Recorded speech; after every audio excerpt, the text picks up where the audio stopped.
malaki po ang pagkakatagos o pagkakasiim ng tubig dito.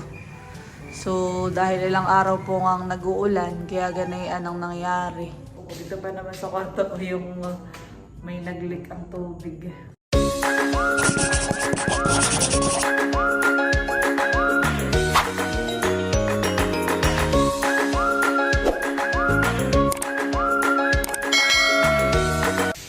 Hello po mga kadilag, magandang araw po at welcome back sa aming YouTube channel. So for today's vlog ay yan, iisip ko lang po. At ngayon po ay maulan dito sa amin. Sobrang wala pa kahapon mga kadilag. Ako ay medyo namamalat din pati ang boses. Ayan. Maulan mula po kahapon pero ngayon po naman ay hindi na ganyan yung kalakas. Kaya lang ay parang nagdidilim nga po ang panahon. At bali ngayon po ang ginagawa na sa aming mga kadilag ay sinisimula na po sa taas. Doon po sa mga kwarto, ayan, pinadamay na din po namin. So noong una, dapat po ang papagawa po namin doon ay papipinturahan na hindi na po papasting coat. Kaya lang, ay ano po yun daw po ay pagkapintura ay parang makikita yung mga bakat-bakat. Masama daw pong tingnan. Kaya yun, pina-skin coat na din po namin yung sa taas. At yun daw naman po sabi ni Kuya ay 2 patong lang ng skin coat. At saka kung pintura, ayun daw po ay mahagad din gawa ng parang ilang patong po gagawin doon. Tapos ay kapag ka ngayon, syempre yung basta ganito lang ang semento, wala pang skin coat. Kapag ka in-applyan ng pintura, ay parang na-absorb niya. Kaya naisip ko po ay baka magiging ganyan din yung gastos kung pintura yung papagawa doon. Kaya yun po, kahapon ay kaming nag-decide po ni Mama na ipa-skin coat na din po yung sa mga kwarto sa taas. At yun po, simula na. So bali yung skin coat po dito sa harapan ay napatigil muna dahil nga maulan. Ay nababasa po doon mga katilag ay yun, titigas daw po yung skin coat. Kaya dito po muna talaga sa kwarto ang pinapauna. Tapos po ay ngayon naman ay dahil wala pang PVC pipe yung pong sa may bubong, yung parang pinakang bagsakan po ng tubig ay palalagyan po at pa-extrahan po kay Kuya Onad yung pong forma na gumawa po dito. Maya-maya po siguro nare-reco na siya. Ako po ay nag-order na din ng materials. So ako po ay nag-message na doon sa hardware. May ginalat yung mga naroroon ay FB friend ko po. Ay kung hindi ako po yung makakapunta pa doon ay maulan pa naman po dito sa amin. Ay i-deliver na din daw naman po ngayong araw. Ayan, at meron na pong nag-uumpisa sa taas.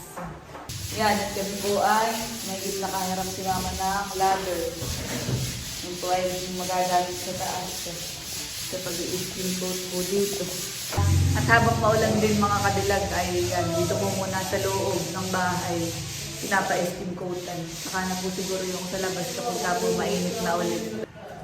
So, nag-decide na nila kung ano talaga ipa-skin coat yung mga kwarto doon. At saka sabi din naman po nung mga nag-skin coat nila Kuya ay madali daw lang naman yung compare dito sa baba na maraming kantuhan. May mga poste po tapos ay may ceiling. Sa taas naman mga kadalagi walang ceiling. Kaya ay pumayag na din po ako. Kung anong baka mamaya ganyan din lang ang gastos pagkapintura mga kadalagi. Magiging mahagad niya. Yan at lumabas po ako. At hindi na masyadong umuulan. Pero yun nga, medyo madilim ang kalangitan. Pero sana uminit na din mamaya. At saka sa mga susunod na araw, mga kadilag.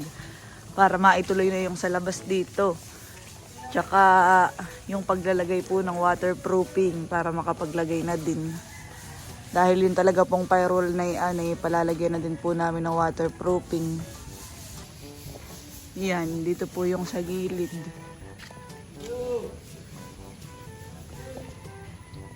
Saka doon yung sa kabila sa may kalatatay. Pagka tumila na daw po, ayan, uunahin po muna talaga nila dito ay sa gilid.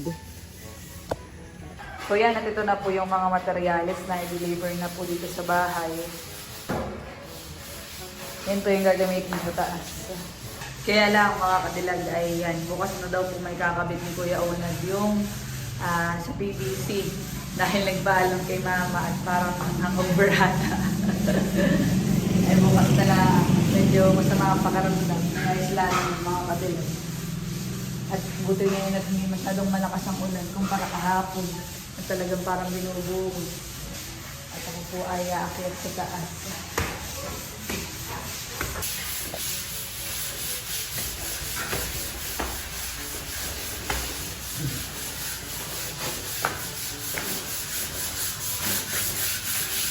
Yan, dito po kay Indong ay nililihan na. Kwarto ni Indong. Ito ang skin coat. Ilang patong na yun, Kuy? Dalawa na po. Dalawang patong lang naman, han. Dito naman po sa aking kwarto ay na-apply na din ng skin coat.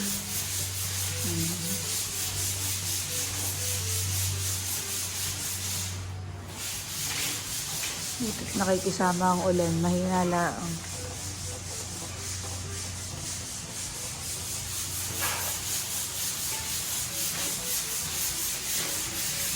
Ito muna ang inuuna nila mga kadilag sa kwarto. Bago dun sa may firewall at yun nga, medyo maulan. Ay diyan po yung may mga sumisiil na kaunti. Bilis lang, kahapon lang po sila nag-start dito kay Indong Ina-applyan po nila yung hindi na siman. At dito po sa may kwarto ko mga kadilag, ayan, may sumisiin.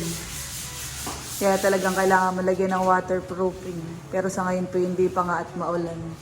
Noon naman po ay hindi pa namin pinalagyan dahil hindi pa rin po namin sure kung kami nga ay magpapa-skin coat kaagad. Ayan, naririto na din po mga kadilag. Kaya sana ay uminit pa. Pero iinit pa naman yan dahil August pala.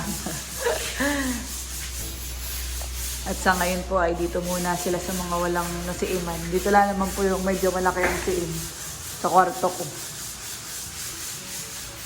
Siim ng tubig.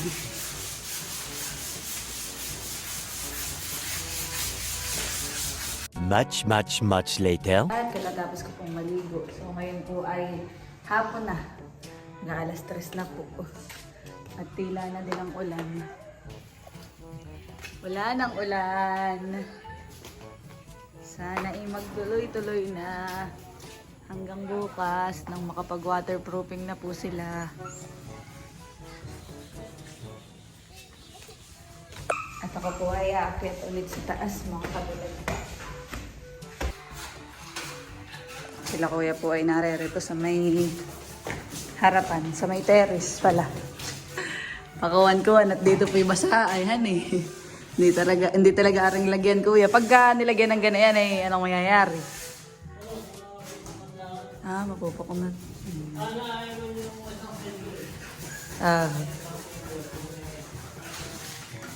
Ito po yung naiwan mga kadilag.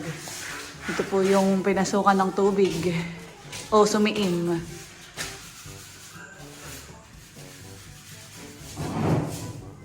So hindi ko alam kung yan talaga ay sumiim o doon po sa flashing. Flashing ko yan sa bubong.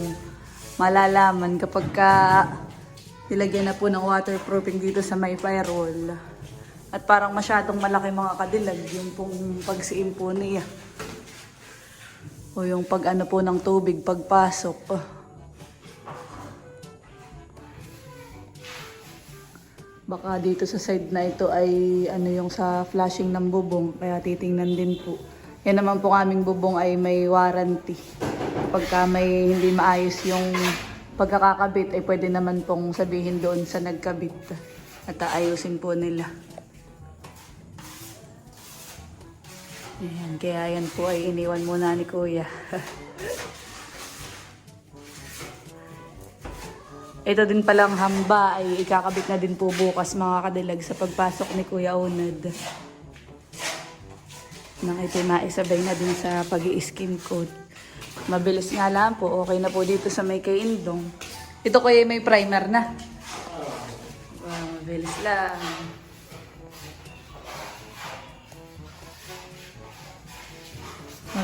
Maganda pati talaga mga kadilag kapag ka naka-skin coat. Maano pong tingnan, malinis, saka pulido. Ay kapag ka nga pintura ay parang yung pinatch-patch, parang ganun. Para may mga bakat-bakat. At kami naman po no, ay may pintura din ng wall, tsaka kwarto. Kaya yan. Skin coat na lang. At hindi rin naman ganyan yung kahagad. 2 patong lang po.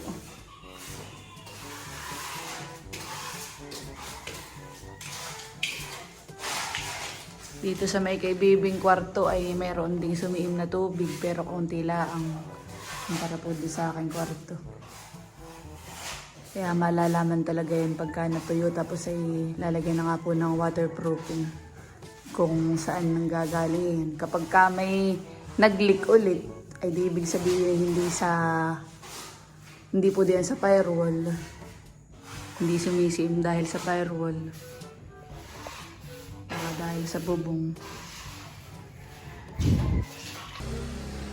Dito naman po sa magiging terrace namin ay naiwan din itong sa may firewall o ito pong sa may palikpik.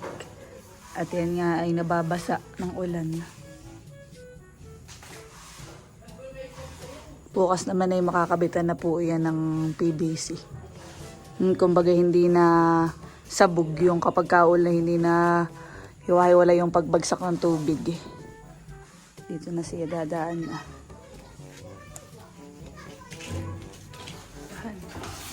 Matipid lang po yan. Nakakailang skin coat na po kayo. Sa palangan sa kwarto. Tama nga palang pinay-skin coating. Kung pintura ay mahagad din baka ganun din lang gastos.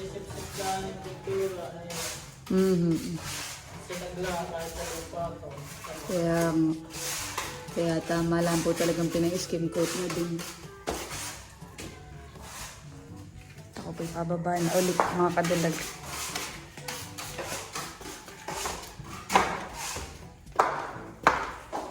Ayan mga kadilag, at ako po ay bumaba na. At dito po ako dumiretso sa tindahan. Dahil si mama ay maliligo. Walang tao po dito. Si Inong naman po at saka si Bibi ay napasok. Kaya tayo ang taong tindahan muna. A few inches later. Alas 4 na po mga kadilag at ako po ay akit sa taas. Umuwi na din po sila kuya. Yung po mga nag-skin coat po dito sa amin. Ayan. Natin pong sisilipin ang kanila pong natapos.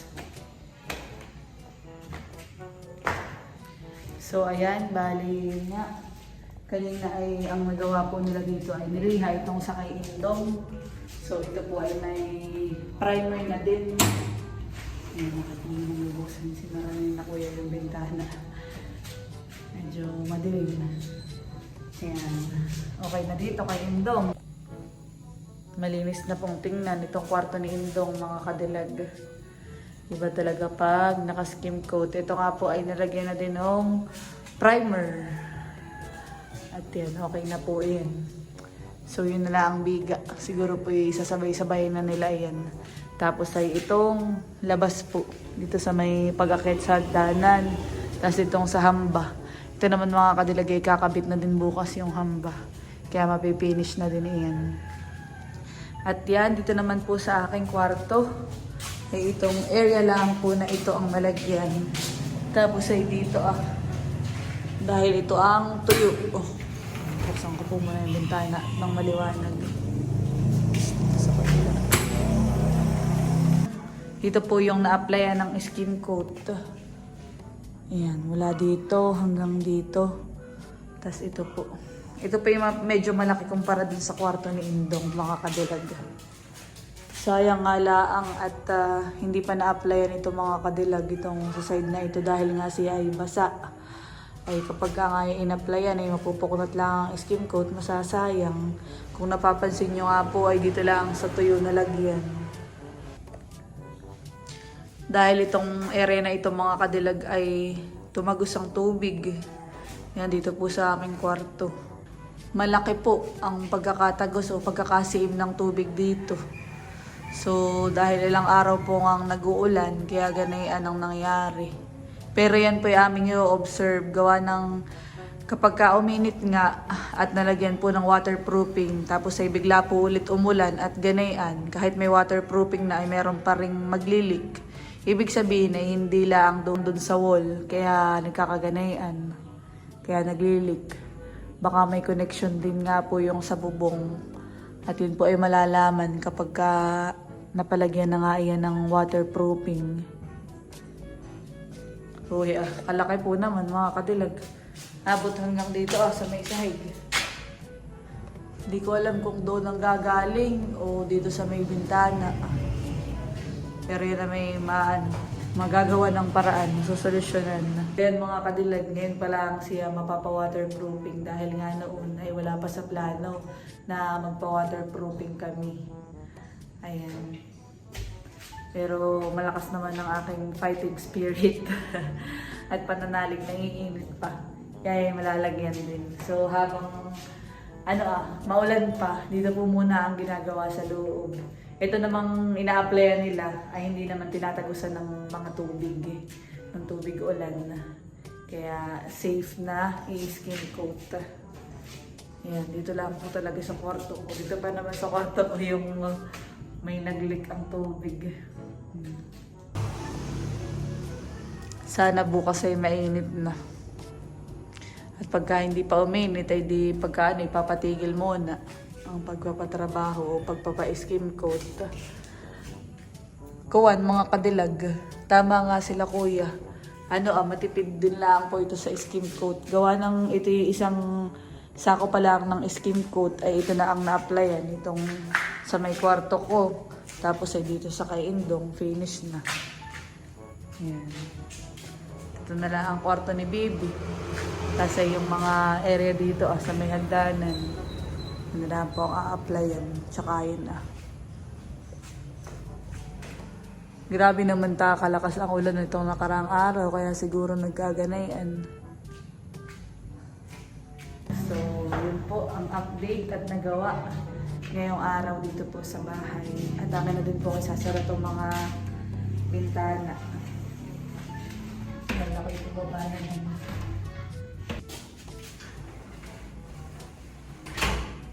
Sara na natin ang bintana.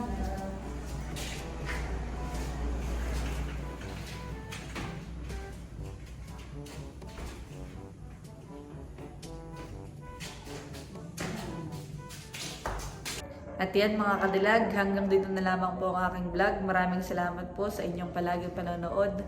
Sana po ay nag-enjoy kayo. Please don't forget to like and subscribe. Bye-bye! See you in my next vlog.